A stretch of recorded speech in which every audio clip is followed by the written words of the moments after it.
The conference room was buzzing with the usual pre-meeting chaos at Apex Tech Solutions in downtown Seattle. I, Alex Rivera, a 28-year-old junior developer fresh out of a messy breakup, fumbled through my backpack for the presentation remote. In my haste, I grabbed the wrong one, the sleek black device that controlled my personal streaming setup at home, loaded with my guilty pleasure playlist of rom-coms and indie films about forbidden loves. "Here you go, Mr. Harlan," I said, sliding it across the table to my boss, Ethan Harlan, the 35-year-old CEO whose sharp suits and commanding presence made every employee sit up straighter. He clicked it absent-mindedly, expecting the slides to advance, but instead, the projector flickered to life with a paused scene from a heartfelt gay drama I'd been watching the night before. A tender kiss between two men under city lights. The room fell silent as Ethan's eyes widened, not in shock, but with a flicker of recognition. He quickly shut it off, but the damage was done. Whispers erupted from the team, and I felt my face burn hotter than a server overload. After the meeting, he called me into his office, the glass walls offering no privacy from curious glances. "Alex, about that remote," he started, his voice steady but his blue eyes searching mine. He handed it back along with a small, wrapped package. "This is for you. Open it later." That evening, in my cramped apartment overlooking Puget Sound, I unwrapped it to find a USB drive labeled Shared Secrets. Plugging it in, my laptop revealed a collection of files. Playlists of similar films, personal essays on coming out in corporate America, and a note from Ethan. "You're not alone. Let's talk." My heart raced, not from fear, but from the thrill of possibility.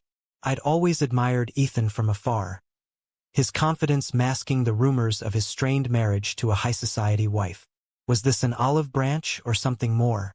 The next day, I cornered him in the break room, away from the espresso machine's hum. "Why?" I whispered, clutching the drive. He glanced around, then leaned in. "Because I've been there, Alex. Hiding who I am to climb the ladder." That scene, it hit home. Our conversation flowed like code compiling seamlessly, sharing stories of family expectations, my conservative Latino parents back in California, his WASP upbringing in New England. But as we spoke, a tension built, electric and unspoken. Weeks passed, and our talks evolved into late-night strategy sessions that veered personal. Ethan confessed his marriage was a facade, arranged to appease his board member father who viewed anything non-traditional as a liability. "I'm trapped," he admitted one rainy evening in his office, the city lights blurring through the windows. I reached out, my hand brushing his, and for a moment, the world narrowed to just us. But reality intruded. A knock on the door from his assistant, reminding him of a dinner with investors. The conflict simmered beneath the surface. At work, I noticed sidelong glances from colleagues, whispers about favoritism. Sarah, my cubicle neighbor, pulled me aside. "Be careful, Alex. Ethan's got a lot to lose." She was right. Our growing bond challenged the company's unspoken rules, where diversity memos were just paper shields against real prejudice. Yet I couldn't stop. Ethan handed me more than a drive. He handed me hope. One weekend, he invited me to his lakeside cabin outside the city, framing it as a team-building retreat for just us two. The drive up was filled with laughter, sharing childhood tales. Arriving under a clear sky, we hiked trails lined with evergreens, our conversations deepening. "What if we could be open?" I asked, pausing by a stream. He stopped, his hand finding mine. "Society isn't ready, Alex. But maybe we are." That night, by the fire, he shared his fears. Losing his position, alienating his family. I countered with my own. Disappointing my parents who dreamed of grandkids and a normal life. Our vulnerabilities intertwined, forging a connection stronger than any algorithm. But as we parted ways Sunday, a text from his wife flashed on his phone. "Where were you?" The seed of doubt planted. Back at work, the pressure mounted. A board meeting loomed, where Ethan's leadership was under scrutiny amid rumors of personal distractions. I overheard a conversation in the elevator. "Harlan's too progressive for this firm. We need stability." It stung, knowing I was part of that distraction. Yet, Our stolen moments, lunches in hidden cafes, emails coded with affection, fueled me. Then came the first real clash. During a company event at a trendy rooftop bar, Ethan introduced me as his key developer, but his wife, Victoria, eyed us suspiciously. Later, she cornered me. "Stay in your lane, Alex. Ethan's world doesn't include experiments." Her words cut deep, echoing societal norms that boxed love into neat categories. I confronted Ethan afterward. "Is this just an experiment?" He pulled me into a shadowed alley, his kiss answering before words could. Urgent, real, defying the world. But the kiss sparked controversy. A colleague saw, and by Monday, HR called me in for a friendly chat about workplace relationships. Ethan intervened, but the damage rippled. My performance review hinted at biases, and friends warned of career suicide. Still, we persisted, our love a quiet rebellion against the status quo. As the weeks turned to months, external pressures intensified. My parents visited, sensing something off. "You're distant, me, Joe," my mom said over dinner at a seafood spot.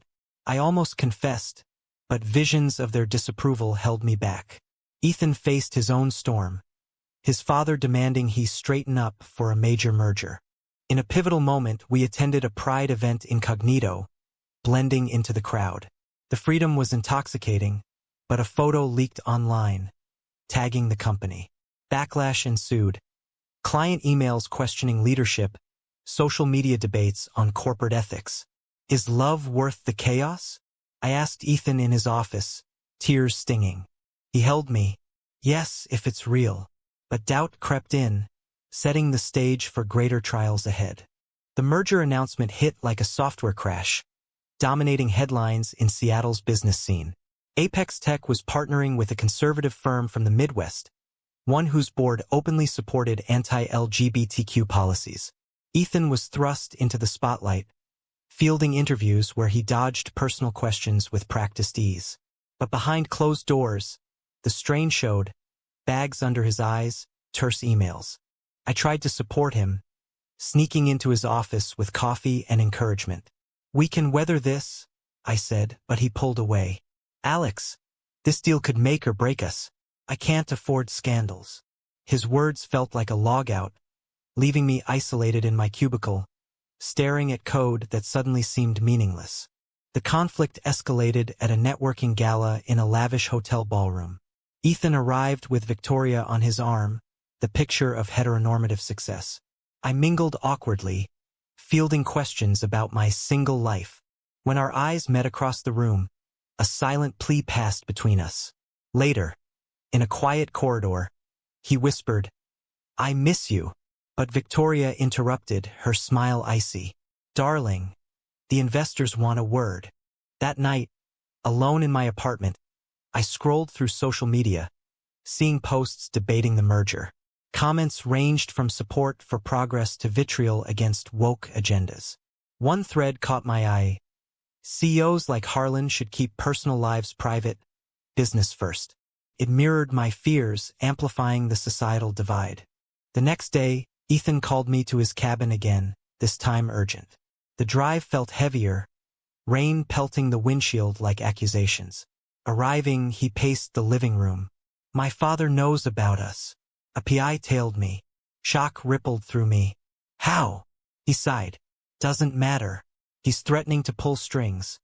Tank the merger if I don't end this." We argued for hours, voices echoing off wooden walls. "So, you'll choose money over us?" I accused. "It's not that simple, Alex. This affects hundreds of jobs, including yours." Logic clashed with emotion, highlighting the chasm between our worlds. He from privilege, me from struggle, yet love bridged it, or so I thought. In a moment of raw honesty, Ethan broke down. "I came out to my family years ago, but they buried it. Married Victoria to fit the mold. I held him, our embrace a sanctuary amid the storm. But reality intruded. A call from his lawyer, outlining risks. Lawsuits, stock drops. "We need to pause," he said, eyes averted. Devastated, I returned to the city, throwing myself into work. Colleagues noticed my distraction, offering sympathy laced with judgment. Sarah confided, "Office romances never end well, especially, you know." Her hesitation stung, exposing casual homophobia in progressive Seattle. My parents called, sensing turmoil. "Come home for a visit," Dad urged. I flew to California, hoping distance would clarify. Over family dinners in our modest San Diego home, I dodged questions about dating. "Find a nice girl," Mom hinted. The pressure built, mirroring Ethan's binds. One night, walking the beach, I texted him, "Is this worth it?" His reply, "Always." Back in Seattle, the merger talks heated up. Ethan invited me to a secret meeting at a neutral cafe, away from prying eyes. "I can't lose you," he admitted over lattes. We planned discreetly weekend getaways, coded communications. But leaks persisted. A tabloid article hinted at executive indiscretions, sparking online furor. Social media exploded with debates. Should CEOs' personal lives affect business? Supporters rallied with "love is love," while critics cried nepotism. The controversy divided the office. Some allies were rainbow pins, others whispered about morale dips. Then, a turning point. Victoria confronted Ethan publicly at a company retreat in the Cascades. Amid team-building exercises, she accused him of infidelity, not specifying gender but implying enough. The group gasped. I froze, heart pounding. Ethan denied nothing, instead saying, "My marriage is over. I deserve happiness." Murmurs spread, some approving, others shocked. In the aftermath, HR launched an investigation. I was questioned, defending our relationship as consensual and private. But biases emerged. The lead investigator, an older exec, probed invasively. "How does this align with company values?" It felt like a trial exposing systemic inequalities. Ethan fought back, rallying the board with data on inclusive companies outperforming. Diversity isn't a buzzword, it's strength. His passion reignited mine, but costs mounted. Lost clients, plummeting stocks. Amid the chaos, we stole a night in a hidden B&B. "What if we go public?" I suggested. He hesitated. "It could destroy everything." Our discussion delved into ethics, personal freedom versus collective good. Love shouldn't be a battlefield, I argued. He agreed, but fear lingered. The high-stakes board meeting approached, where Ethan would present the merger. Rumors swirled he'd resign. I prepared for the worst, reflecting on our journey. From a wrong remote to right hearts. But society pushed back, forcing choices. As tensions peaked, an anonymous email circulated company-wide. Photos of us at the Pride event. Outrage ensued with calls for Ethan's ouster. He called me frantic. "This ends now or we fight." Our decision loomed, a cliffhanger in our unfolding drama. The boardroom at Apex Tech hummed with anticipation, suits shuffling papers under fluorescent lights. Ethan stood at the head, projecting confidence despite the storm. I watched from the back, invisible among junior staff, my pulse racing. He pitched the merger flawlessly, emphasizing synergies, but questions veered personal. "Mr. Harlan, address the rumors," a grizzled board member demanded. "Your lifestyle choices, do they compromise leadership?" Gasps echoed. Ethan paused, then met my eyes briefly. "My personal life is mine, but it doesn't define my capability. In fact, authenticity drives innovation." Murmurs rippled. Some nods, others scowls. Post-meeting chaos erupted. Media swarmed the lobby, cameras flashing. Ethan shielded me as we escaped to his car. "It's out," he said, gripping the wheel. Online, headlines blared. Tech CEO's gay affair rocks merger. Comments flooded. Supportive voices clashing with hate, debating if executives owed transparency. At home, I fielded calls from friends, some cheering, others cautioning. My phone buzzed with a text from Mom. "What's this I hear? Call me." Dread knotted my stomach. Ethan's world crumbled too. Victoria filed for divorce, citing irreconcilable differences, her statement laced with subtle digs at his choices. We met at a park bench overlooking the Sound. disguising as joggers. "This is war," he said. "But I'm done hiding." Our hands linked briefly, a defiant act amid dog walkers and families. Yet, societal backlash intensified. Boycott threats from conservative clients, protests outside the office with signs reading, "Family values first." Internally, the company split. A group of employees formed an LGBTQ support network, organizing workshops. Others resigned, citing discomfort. Sarah approached me. "I support you, Alex, but this drama's killing productivity." Her words highlighted the ripple effects. Love's cost on innocence. Ethan's father disowned him publicly in a scathing op-ed. "Business demands sacrifice. Personal indulgences have no place." It devastated Ethan, who confided over whiskey in my apartment. He raised me to win at all costs. I comforted him, our bond deepening amid adversity. "We're winning our way," I replied, but choices loomed. The merger teetered. Partners demanded Ethan's resignation for stability. In a late-night strategy session, we weighed options. Step down or fight legally? He chose fight, hiring lawyers to challenge discrimination claims. The legal battle drew national attention, with advocacy groups rallying. Interviews piled up. Ethan spoke on podcasts about corporate closeting. "Hiding erodes the soul," he said. I joined anonymously, sharing my story to humanize the issue. Public opinion shifted slightly, polls showing growing acceptance, but divides persisted. Personal tolls mounted. My parents flew in, confronting me at a coffee shop. "This is a phase, Alex," Dad insisted. "Think of your future." Mom cried, "We love you, but society won't." Their pain mirrored mine, forcing reflection on cultural clashes. Latino traditions versus American individualism. Ethan faced similar from remnants of his family. His sister called, supportive but wary. Dad's wrong, but the fallout. We leaned on each other, our relationship a lifeline. Stolen weekends in remote cabins rekindled passion, discussions evolving from survival to dreams. Marriage, adoption. Yet, a controversial twist emerged. An ex-employee leaked internal emails, twisting our words to suggest favoritism. Promotions allegedly tied to our affair. Outrage spiked. Cancel Harlan trended. We denied vehemently, but mud stuck. "Is this fair?" I asked Ethan, frustration boiling. "Society judges us harsher." In response, we went public fully. A joint interview on a major network.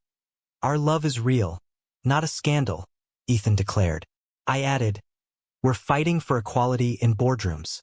Viewers debated fiercely. Some praised bravery, others decried disruption. The merger collapsed, partners pulling out amid controversy. Stocks tanked. Layoffs loomed. Guilt consumed me.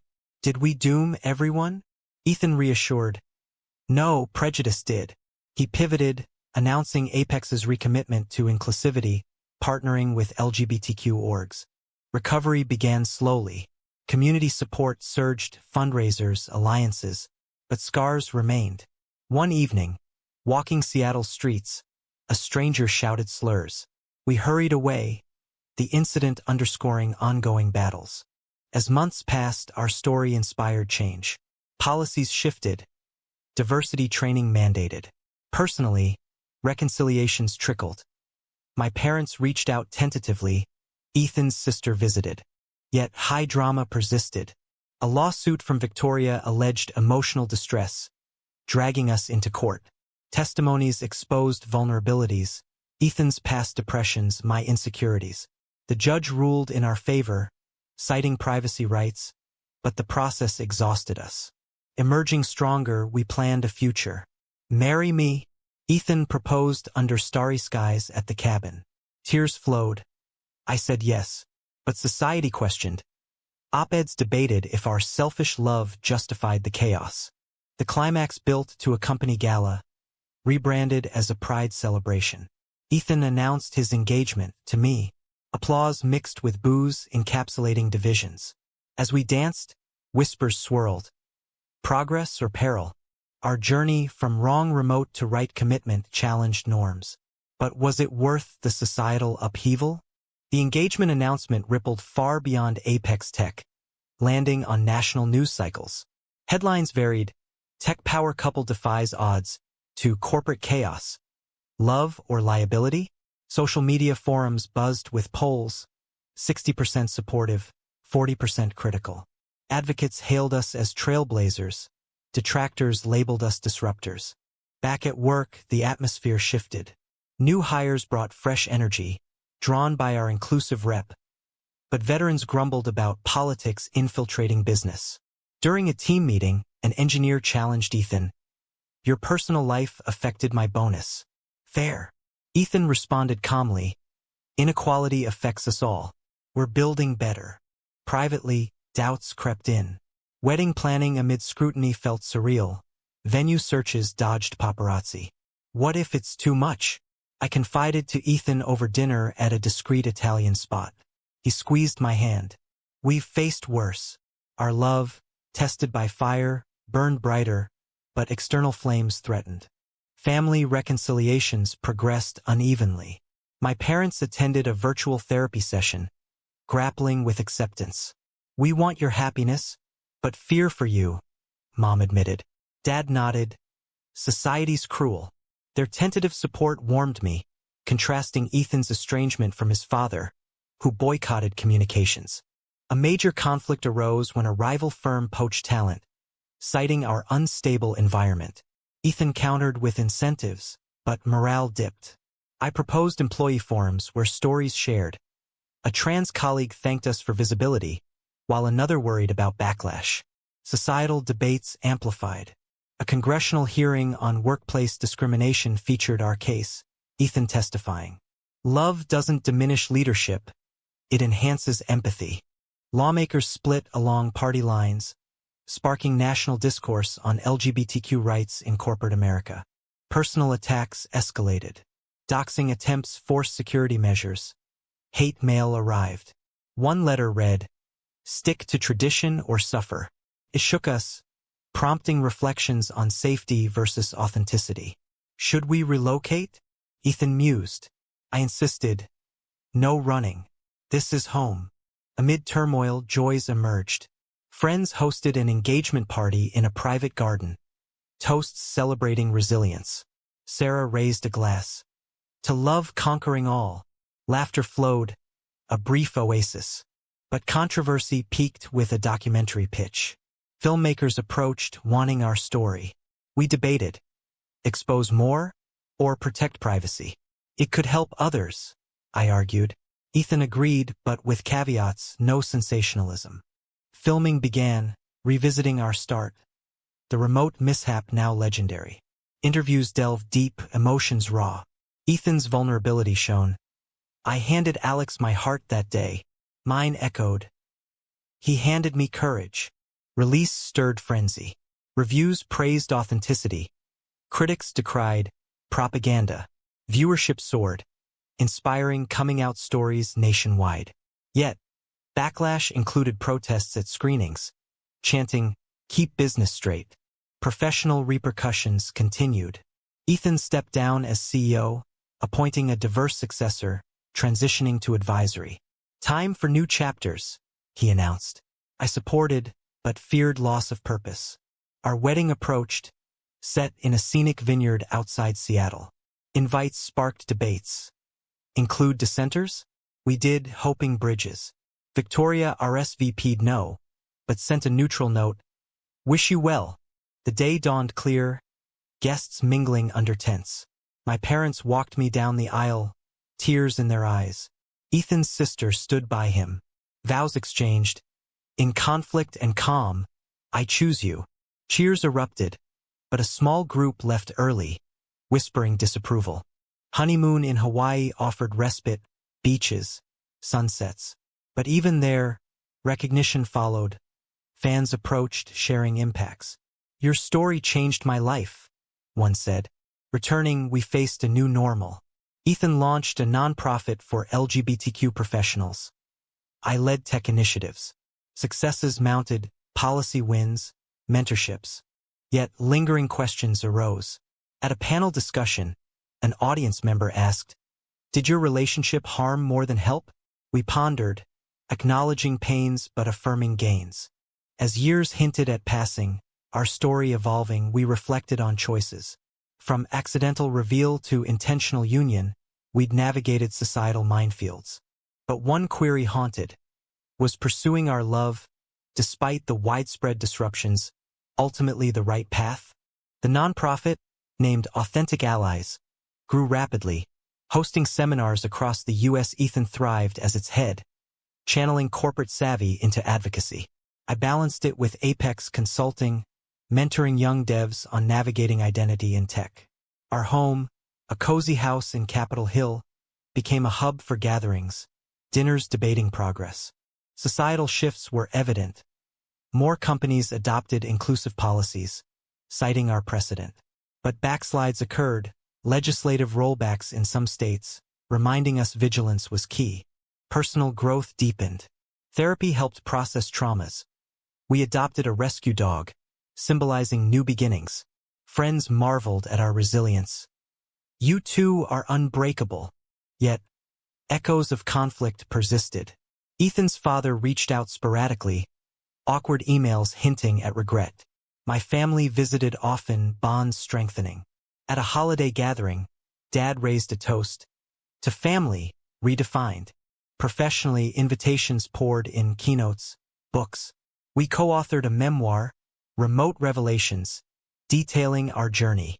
Sales boomed. Reviews mixed. Inspirational versus self-serving. A major test came with a Supreme Court case on workplace protections. Our testimony influenced the ruling favoring equality. Celebrations ensued, but opponents vowed appeals, underscoring ongoing fights.